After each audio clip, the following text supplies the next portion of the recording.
El canal del Congreso presenta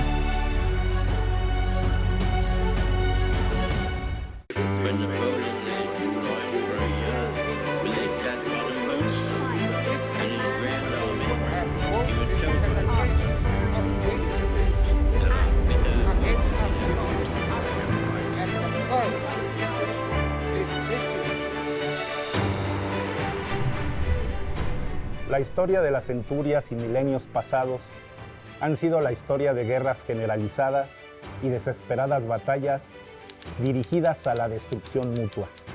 Ocurrieron por el choque de intereses sociales y políticos y las hostilidades nacionales, por incompatibilidad ideológica o religiosa. Hemos llegado a una frontera en la que la improvisación lleva a un camino sin salida. La comunidad mundial debe de aprender a delinear y dirigir el proceso que preserve la civilización para hacerla segura para todos y más placentera para la vida de todos los días. Es evidente, por ejemplo, que la amenaza del uso de la fuerza ya no puede ser un instrumento de política exterior. La libertad de elección es un principio universal. Este hecho objetivo obliga a respetar las visiones y posturas de otros pueblos, a ejercer la tolerancia, a estar preparado para ver cuáles fenómenos diferentes no son necesariamente malos u hostiles, y a tener la habilidad de aprender a vivir codo a codo a pesar de las diferencias y desacuerdos. La desideologización de las relaciones entre países se ha convertido en una demanda de este nuevo tiempo. No estamos renunciando a nuestras convicciones, filosofía o tradiciones. Tampoco estamos pidiendo que otros lo hagan, ni nos encerraremos en nuestros propios valores. Esto sería espiritualmente empobrecedor, porque sería renunciar a la poderosa fuente de desarrollo que significa compartir todas las originales creaciones de cada nación. Nos hemos abocado profundamente a la tarea de construir un Estado socialista basado en el respeto a la ley. Una serie de nuevas leyes han sido preparadas o están en su fase de afinación. Muchas de ellas entrarán en rigor a más tardar en 1989. Y confiamos que cumplirán con los más altos estándares desde el punto de vista del respeto de los derechos individuales. Hoy les puedo informar lo siguiente. La Unión Soviética ha tomado la decisión de reducir sus fuerzas armadas. En los siguientes 2 años, las fuerzas serán reducidas en 500,000 efectivos y el volumen de armas convencionales también se reducirá considerablemente. Estas reducciones serán unilaterales, independientemente de las negociaciones mandatadas en la Cumbre de Viena. La herencia de la inercia del pasado continúa operando. Contradicciones profundas y las raíces de muchos conflictos no ha desaparecido. El hecho fundamental sigue siendo que la formación de un periodo de paz ocurrirá en condiciones de existencia y rivalidad de diferentes sistemas socioeconómicos y políticos. Sin embargo, el significado de nuestro esfuerzo internacional y uno de los principios claves del nuevo pensamiento es precisamente impartirle a esa rivalidad la característica de una razonable competencia en condiciones de respeto de la libertad de elección y equilibrio de intereses. Uno desearía creer que nuestro esfuerzo conjunto para poner fin a una era de guerras, confrontaciones y conflictos regionales, agresión contra la naturaleza, el horror del hambre y la pobreza, como del terrorismo político, irá de la mano de nuestros deseos. Este es nuestro objetivo común y solo actuando en conjunto podemos alcanzarlo. Bienvenidos, estamos en Lo Dicho. Hoy vamos a hablar de un discurso de un personaje que yo personalmente sí me declaro su admirador. Es un personaje muy controvertido, para el occidente muy querido y para la Rusia, ex-Rusia, digamos, de los tiempos de la Guerra Fría, no tan querido.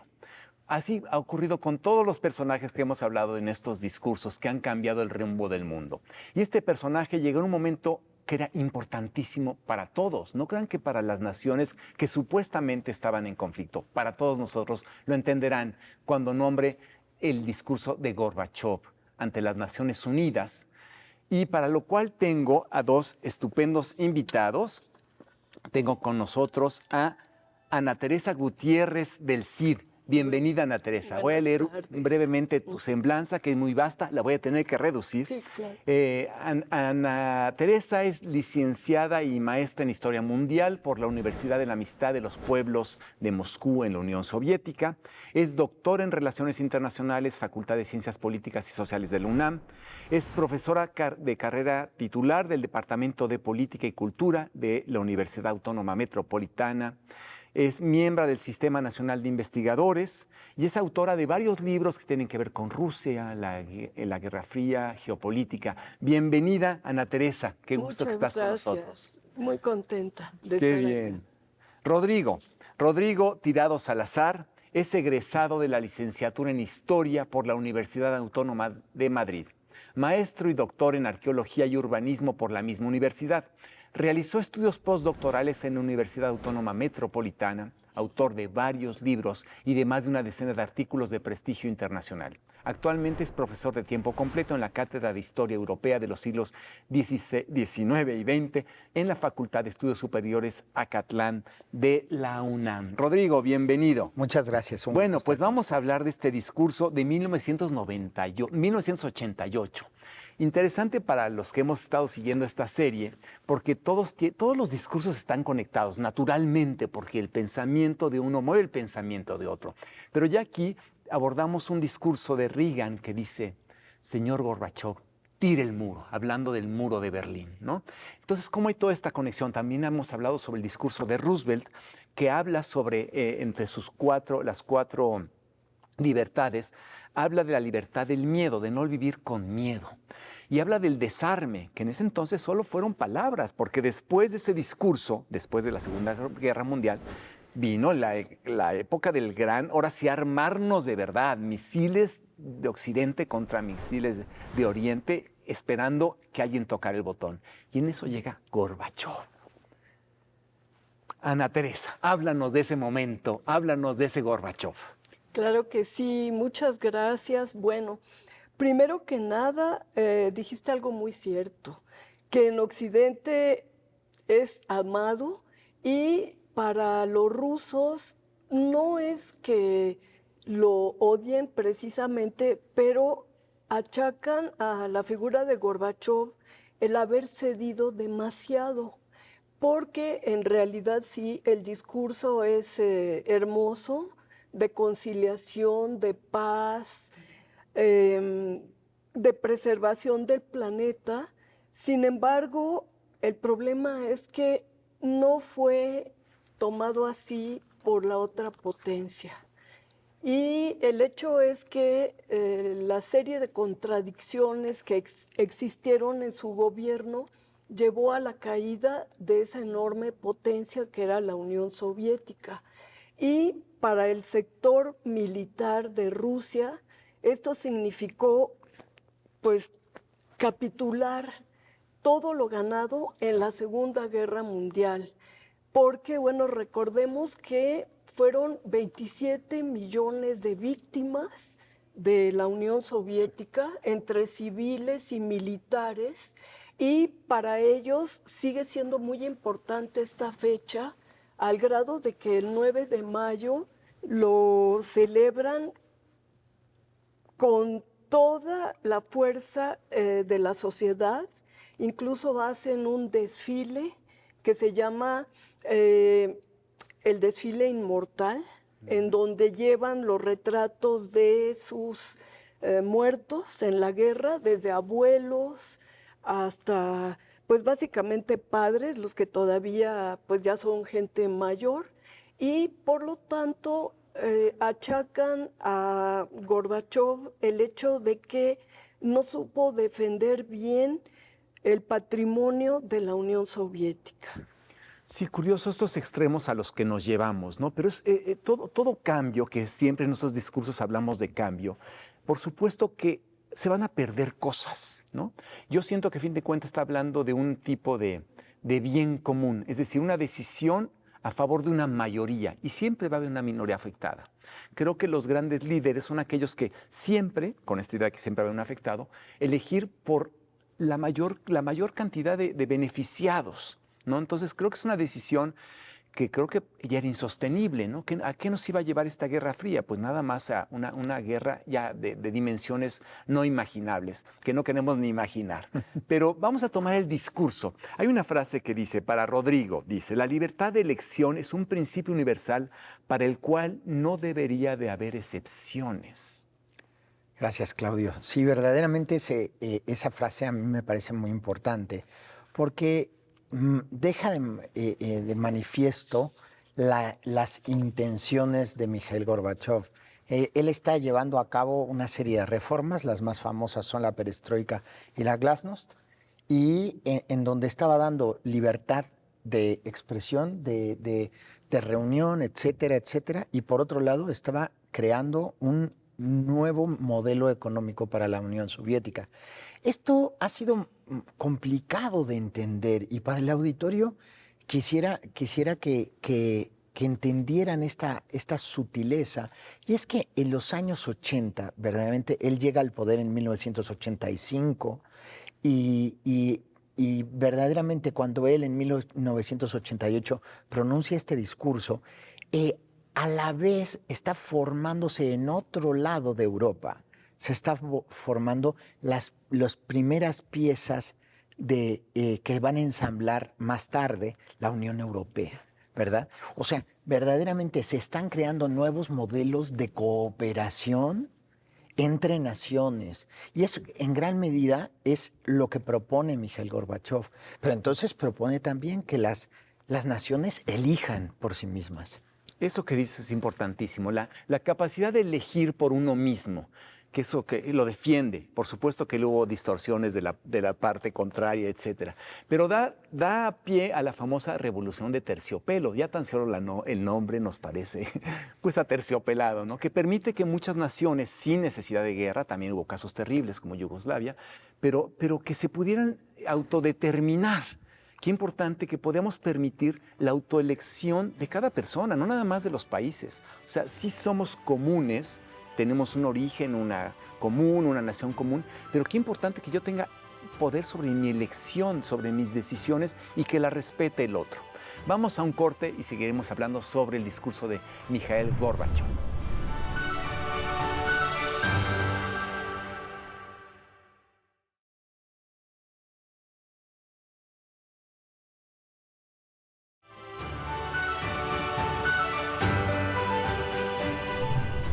Dobra Parralovat.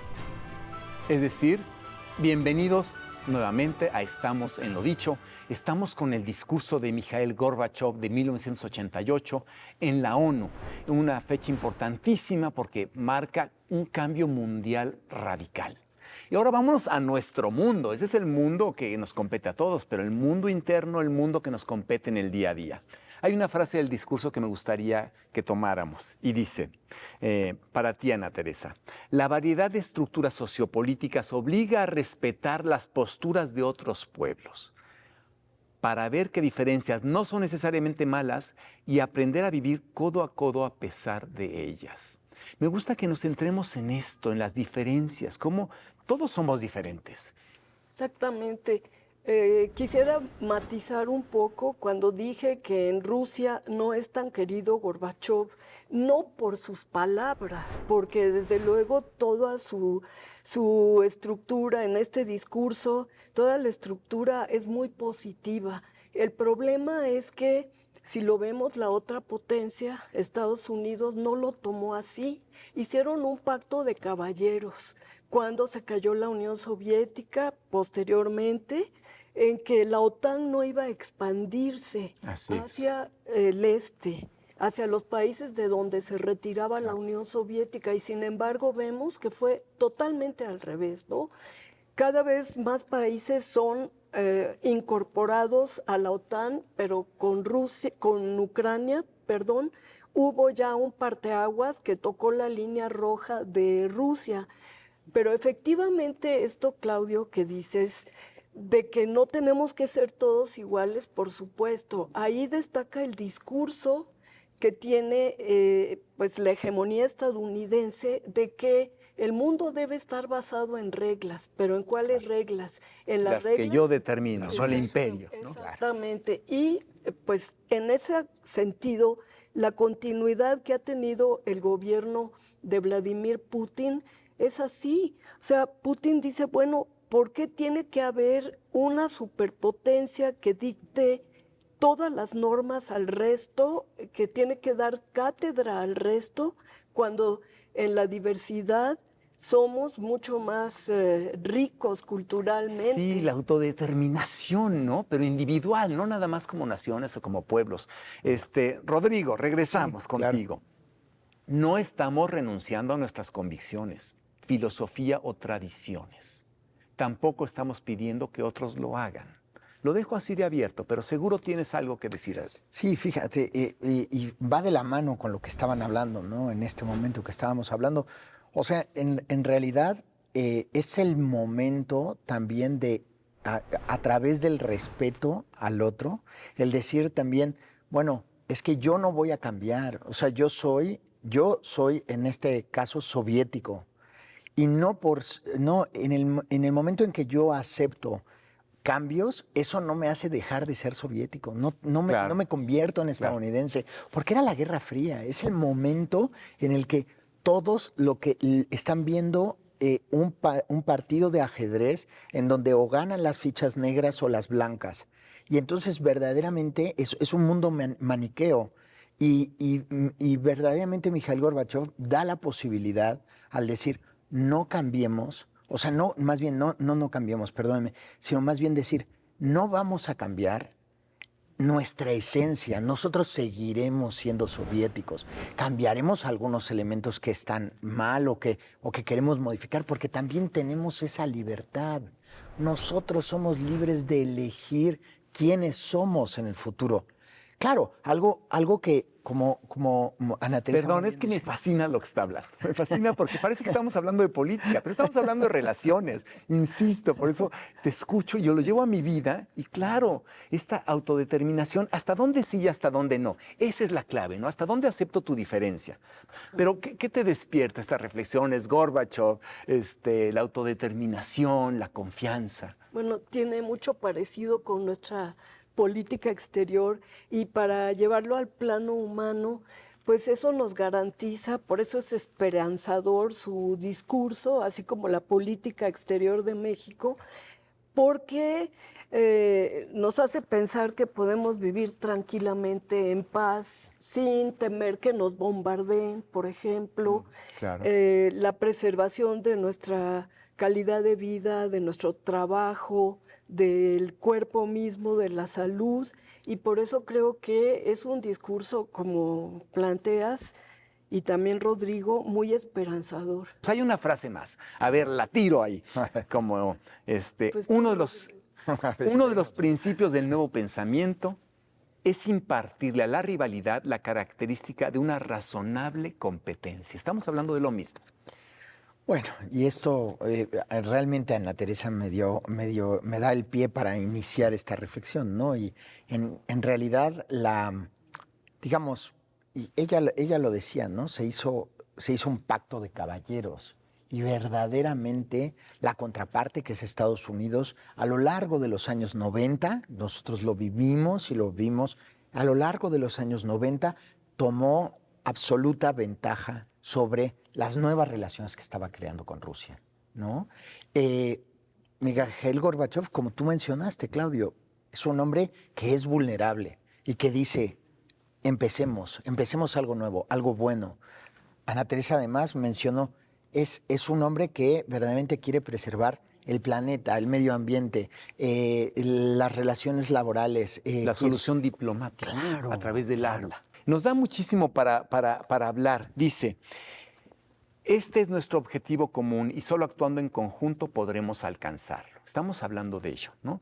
pero quisiera que abundáramos un poco más. En conjunto, ya hablamos que se traicionó, pero a ver, ¿qué hacemos ahora? Esto ha llevado a un grado, que tú ya nombraste la guerra con Ucrania, pero es un momento de inflexión y de reflexión para todos, porque ya las guerras no son allá. Ya sabemos que nunca han sido allá. Nos compete a todos. A la larga, la oleada nos va a llevar. Entonces, ¿cómo podemos hacer un cambio de pensamiento? Sí, es muy lamentable el haber llegado a ese punto de la guerra en donde han muerto más de 500,000 ucranianos, que han dejado familias, hijos sin padre, mujeres totalmente atormentadas, y todo por las ansias de expansión, por el territorio, porque tiene tierra negra, muy buena para el cultivo, porque también tiene litio, y bueno, todo esto hace que reflexionemos en que no se puede llegar a ese punto de matar seres humanos por intereses de las grandes transnacionales. De hecho, creo que estamos en un momento muy importante porque está surgiendo otro polo de poder que serían China, Rusia, Irán, aunque pues Irán está satanizado en Occidente, y que estos países están proponiendo un mundo multipolar, un mundo donde haya precisamente respeto al otro, aunque sea diferente a mí. Entonces, eso creo que es una esperanza para la humanidad y no caer en que, bueno, tengo que matar a media Ucrania para debilitar a Rusia y para quedarme con sus recursos naturales.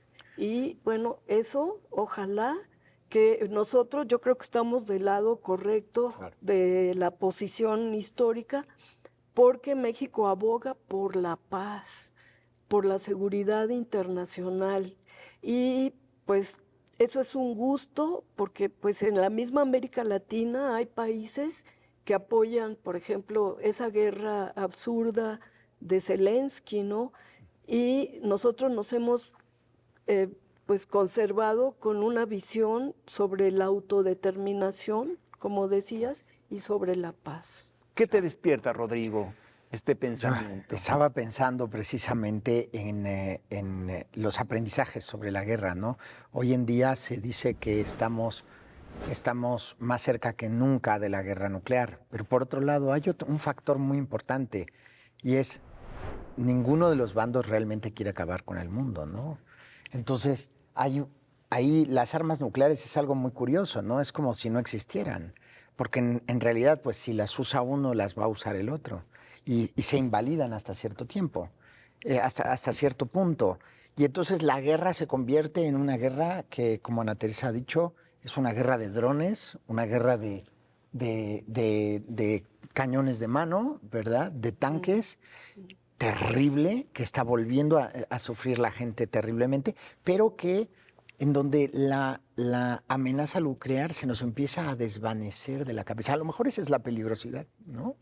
¿Hay alguna parte que quieran rescatar del discurso? Pues simplemente decir que Gorbachov fue tan vulnerable como se planteó, que cuando se cae la Unión Soviética, se va el Pacto de Varsovia, que era la contraparte de la OTAN, y sin embargo la OTAN, lejos de disolverse, empezó a crecer. Y eso es lo que causa mucho dolor en la población rusa. Cómo nosotros accedimos a dar pasos hacia la paz y no hubo una respuesta clara y positiva, ¿no? Claro. Qué interesante lo que estamos hablando. Me hace pensar en el hasta dónde veo, ¿no? Es decir, Gorbachov fue capaz de ver una visión de un mundo interconectado, con el diálogo de por medio, y la contraparte no lo leyó así. Pero es interesante porque la contraparte hasta ahí ve. Gorbachov pudo ver más, siempre la invitación es a ver más. Y bueno, les toca a quien ve más plantear las nuevas reglas. Y puede ser que el otro no la entienda. Es la autodeterminación también. Autodeterminación es que el otro no lo ve. Sin embargo, ¿Hasta dónde voy a permitir que se haga lo que yo no hago? Pero pensemos también mucho en eso. El otro hasta ahí ve, hasta ahí. O yo solo veo hasta acá, veo menos, tú ves más. Pero el que ve más tiene más responsabilidad, como lo tuvo Gorbachov.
El canal del Congreso presentó